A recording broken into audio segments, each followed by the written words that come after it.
हिजाब मेरे काम को नहीं रोकता तो काम हिजाब को क्यों रोकेगा? मैम मैं आज भी डायरेक्ट कर रही हूँ, चाहे बुरखे और नकाब में ही सही, मैं डायरेक्ट कर रही हूँ। मैं नाटक डायरेक्ट कर रही हूँ। मैं लगभग थोड़ा सा 3 साल का मेरा ब्रेक था, उसके बाद मैं वापस आ रही हूँ अब। अस्सलाम वालेकुम नाजरीन, आपका मेजबान मोहम्मद जाफर आपकी खिदमत में हाजिर है और आप देख रहे हैं पीर पंजाल टाइम्स। आज की इस खुसूसी मुलाकात में हमारे साथ बातचीत करने के लिए इरफा काक जी मौजूद हैं, जो जम्मू व कश्मीर की पहली थिएटर डायरेक्टर हैं और जम्मू यूनिवर्सिटी में एज अ कल्चरल ऑफिसर जो है ये अभी अपने फ़राइज़ अंजाम दे रही हैं। इनसे इनके सफ़र के बारे में हम जानने की कोशिश करेंगे।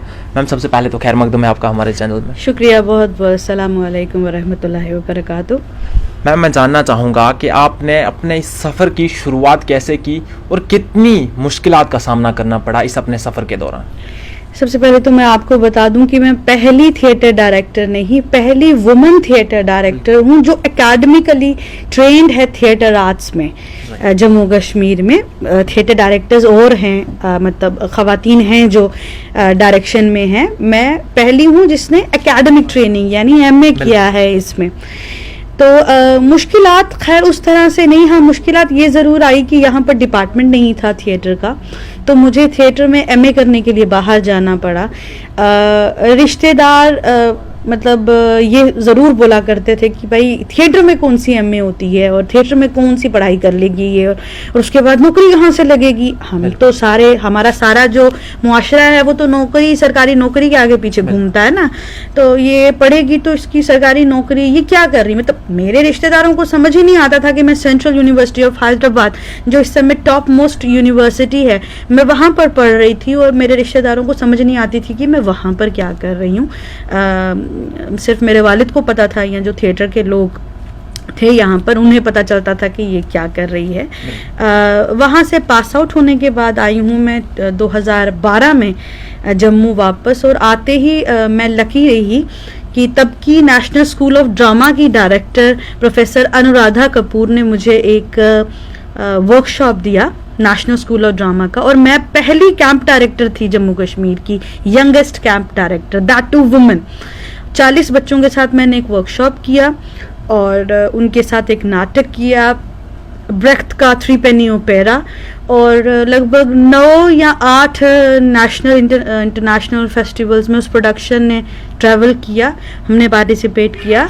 स्टेट अकादमी से अवार्ड भी मिला मुझे बेस्ट डायरेक्शन का, और उस प्रोडक्शन को बेस्ट प्रोडक्शन का अवार्ड, एक्टिंग के अवार्ड्स मिले। उसके बाद बस सिलसिला चलता रहा नाटकों का। और मैम हमारे माशरे में जो हमारी बेटियां हैं, बहनें जो हैं, उनको इस मतलब फील्ड की ओर नहीं जाने दिया जाता है। मैं आपसे जानना चाहूँगा कि आपको अपने पेरेंट्स का, भाई बहनों का कैसा सपोर्ट रहा? अल्हम्दुलिल्लाह मैं आपको बताऊं कि मुझे बहुत सपोर्ट था। जी आप सही कह रहे हैं कि नहीं जाने दिया जाता है, उसके पीछे रीज़न ये है कि कुछ लोगों ने इस फील्ड को बदनाम कर रखा है। ये फील्ड इतनी ख़राब नहीं है, आप कहीं लोगों ने बस इसे बदनाम कर रखा है। आप जाते हैं, मैं अपनी फील्ड में काम करती हूँ, मैं आज भी डायरेक्ट कर रही हूँ, चाहे बुरखे और नकाब में ही सही, मैं डायरेक्ट कर रही हूँ। मैं नाटक डायरेक्ट कर रही हूँ। मैं लगभग थोड़ा सा 3 साल का मेरा ब्रेक था, उसके बाद मैं वापस आ रही हूँ अब। नेशनल रेपेटरी कंपनी है लिटिल थेस्पियंस की कोलकाता से, उनके साथ मैं साइबर थिएटर के तहत वापस आ रही हूँ। एक प्रेजेंटेशन जो 13 अगस्त को ऑनलाइन होगा और वो फेसबुक लाइव भी होगा और ऑल ओवर इंडिया कवर किया जाएगा।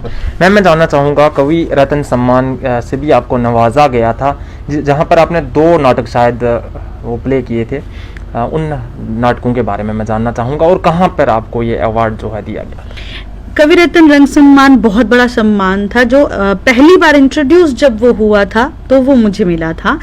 और वहाँ पर ये था कि जिसे अवार्ड मिल रहा था उसके नाटक की कोई प्रेजेंटेशन नहीं थी, वो एक फेस्टिवल था, बाकी लोगों के नाटक हो रहे थे, मेरे नाटक मतलब का प्रेजेंटेशन वहाँ नहीं हुआ था, बस मेरी अवार्ड सेरेमनी हुई थी यहाँ पर पॉलिटेक्निक कॉलेज है उसके ऑडिटोरियम में। बिल्कुल। मैम अब आने वाले वक्त में क्या कुछ नया लेके आ रही हैं आप अपने जम्मू में खासकर? सबसे पहले तो साइबर थिएटर लेकर आ रही हूँ। यहाँ पर इंटरेक्शंस बहुत सारी हो गई हैं, इंटरव्यू बहुत सारे हो गए हैं, नाटक की वर्कशॉप्स बहुत सारी हो रही हैं, बट मैं देख रही हूँ हर वर्कशॉप में वही सब चल रहा है, यहाँ से ये कर लो, वहाँ से वो कर लो, कब तक? I don't want these online workshops to be passive, I want them to be more active. तो वो चीज़ कराने के लिए I have introduce this term cyber theatre, जो मैंने अपने गुरु से सीखी है, श्रीजीत रामानंद।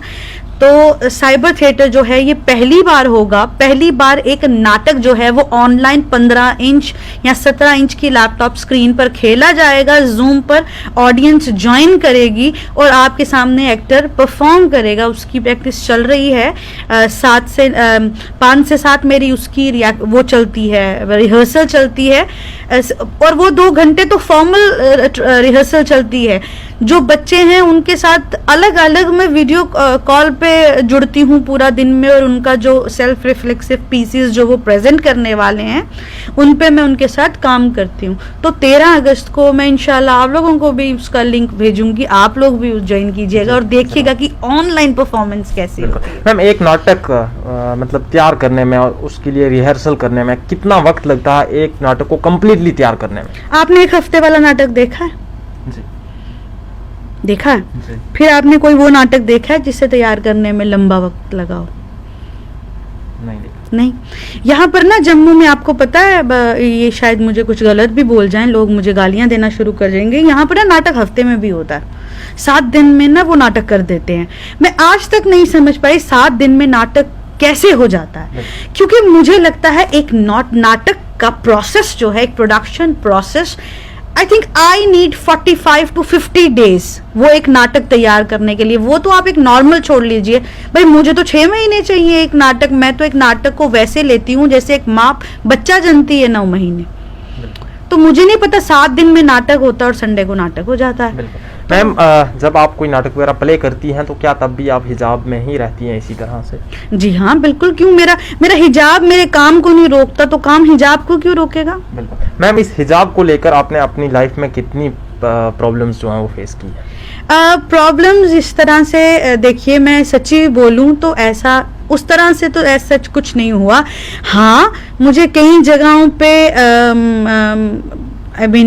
कटा हुआ महसूस होने लगा, कई जगहों से मुझे थोड़ा सा निकाल दिया गया और ऐसा ज़रूर हुआ। मैं सच कहूँ तो मैं वो चीज़ें ऑन रिकॉर्ड नहीं लाना चाहती हूँ क्या हुआ है, बट यस ऑफ कोर्स मुझे इस वजह से दिक्कतें ज़रूर आई, बट मैं रुकूंगी तो नहीं। मैम, एक आखिरी सवाल मेरा रह गया कि आप शादीशुदा हैं और बच्चों के साथ साथ ये नाटक वगैरह टाइम कहाँ से आप लाती हैं? कितना मतलब टाइम कितना आप निकाल पाती हैं? बच्चों को भी टाइम देना होता है, फैमिली को भी टाइम देना होता है और नाटक के लिए रिहर्सल भी करनी होती है। कैसे आप इस टाइम को मैनेज करती हैं? मैं वही आपको बता रही थी, अभी 3 साल से मैं ब्रेक पर हूँ, क्योंकि मेरी छोटी बेटी जो है जब वो हुई थी, मैं उसके बाद मैंने लास्ट नाटक किया था when I was 9 months pregnant. I was heavily pregnant and I did Ariel Dorfman's Widows एक ऐसा नाटक था जिसने बहुत कंट्रोवर्सी क्रिएट कर दी थी जम्मू में, बहुत ज़्यादा।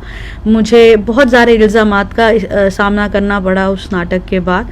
लोगों ने बहुत कुछ बोला और वो इतना ज़्यादा इफ़ेक्ट किया मेरे दिमाग पे, हालांकि करना नहीं चाहिए था, कि मैं उसके बाद एक ब्रेक पर चली गई। मैं 3 साल के बाद वापस आ रही हूँ। मैं आपको मतलब पहले भी मैंने बताया और अभी भी बता रही हूँ। हाँ, उससे पहले जो नाटक मैंने किए हैं, मेरे इन लॉज ने मुझे बहुत सपोर्ट किया है और हस्बैंड ने। मेरा अंदर शो चल रहा होता था और बाहर मेरे हस्बैंड मेरी बच्ची को पकड़ के होते थे, तो मैंने कई बार स्टेज से भी बोला है, अल्हम्दुलिल्लाह इनका बहुत सपोर्ट रहा है। बहुत बहुत शुक्रिया मैम आपका बातचीत करने के लिए। नाज़रीन, ये थी हमारे साथ इरफा कागजी, जिनकी जर्नी के बारे में हमने बातचीत की, किस तरह से इन्होंने अपना सफ़र शुरू किया, आज क्या कर रही हैं, ये पूरी कहानी आप तक पहुंचाने की कोशिश की। और हमारी भी अल्लाह पाक से दुआ है कि ये मज़ीद जो है वो तरक्की करें। उम्मीद करता हूँ आपको ये गुफ्तगू काफ़ी पसंद आई होगी। ऐसी मज़ीद अपडेट्स के लिए देखते रहिए पीर पंजाल टाइम्स। अपने मेज़बान को दीजिए इजाज़त।